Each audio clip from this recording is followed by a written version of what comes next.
Saya Rinandini S dengan NIM L0211911038.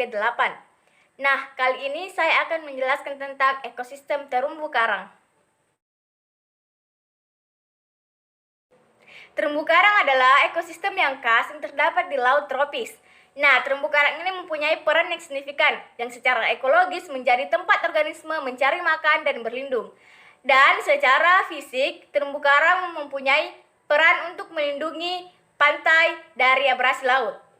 Berdasarkan tipenya, terumbu karang dibagi menjadi dua, yaitu yang pertama, karang keras atau hard coral, yang merupakan endapan masif kalsium karbonat yang dihasilkan organisme terumbu karang pembentuk terumbu karang. Yang kedua, yaitu karang lunak atau soft coral, yang memiliki bentuk seperti tanaman, cenderung subur karena mendapatkan sinar matahari yang cukup, dan tumbuh di sepanjang pantai. Selanjutnya adalah berdasarkan proses geologisnya, terumbu karang terbagi menjadi tiga, yaitu yang pertama, terumbu karang tepi, yang dimana dalam proses pembentukannya membutuhkan waktu beratus-ratus tahun, dan biasanya ditemukan di pulau-pulau kecil yang jauh dari daratan.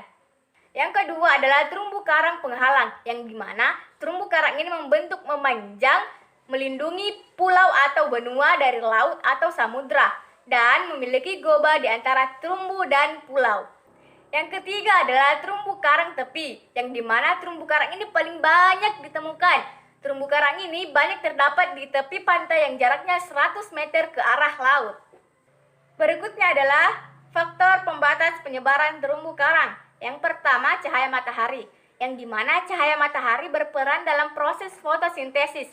Tanpa adanya cahaya matahari, maka laju fotosintesis akan berkurang, sehingga karang akan berkurang menghasilkan kalsium karbonat dan membentuk terumbu akan berkurang. Faktor yang kedua adalah kejernihan air, yang dimana terumbu karang memerlukan air yang jernih dari kotoran. Jika air kotor, maka akan menghalangi sinar matahari masuk ke dalam laut. Selain itu, endapan pasir yang terkandung di dalam air akan diendapkan oleh arus sehingga dapat mengakibatkan kematian pada terumbu karang. Yang ketiga adalah faktor kedalaman, yang dimana terumbu karang tidak dapat berkembang di perairan yang lebih dari 50-70 meter karena faktor distribusi terumbu karang adalah cahaya dan suhu. Yang keempat adalah arus, yang dimana diperlukan untuk membawa makanan berupa plankton. Selain itu juga untuk membersihkan diri dari lumpur dan pasir. Yang kelima adalah sedimentasi, yang dimana terumbu karang tidak dapat ditemukan di daerah pemasukan air tawar yang banyak membawa endapan pasir atau lumpur.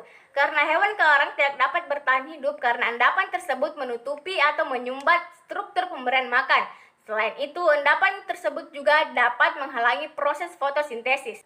Faktor yang keenam adalah suhu, yang dimana terumbu karang tumbuh sangat baik di suhu 25 derajat Celcius sampai 29 derajat Celcius dan tidak dapat ditemukan di suhu yang sangat dingin. Berikutnya adalah fungsi terumbu karang. Yang pertama, fungsi pariwisata, yang dimana dari segi estetika terumbu karang menghasilkan pemandangan yang sangat indah. Dari keanekaragaman biota dan kejernihan airnya, kawasan ini menjadi tempat wisata seperti snorkeling dan mengambil fotografi untuk menikmati keindahannya. Yang kedua adalah sebagai sumber daya hayati. Terumbu karang ini menjadi tempat tinggal berbagai biota-biota laut yang dimana memiliki harga jual yang lumayan tinggi. Sehingga para nelayan berbondong-bondong untuk menangkap ikan di tempat tersebut.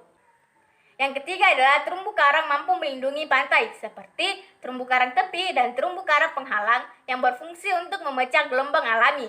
Selain itu, terumbu karang juga mampu mengurangi energi ombak yang menuju ke daratan sehingga melindungi pantai dari erosi. Nah, itulah tadi sedikit penjelasan dari saya mengenai ekosistem terumbu karang. Oleh karena itu, mari kita sama-sama melestarikan dan menjaga laut sehingga kita masih bisa menikmati keindahan di bawahnya. Saya Rinandini S. Wassalamualaikum warahmatullahi wabarakatuh.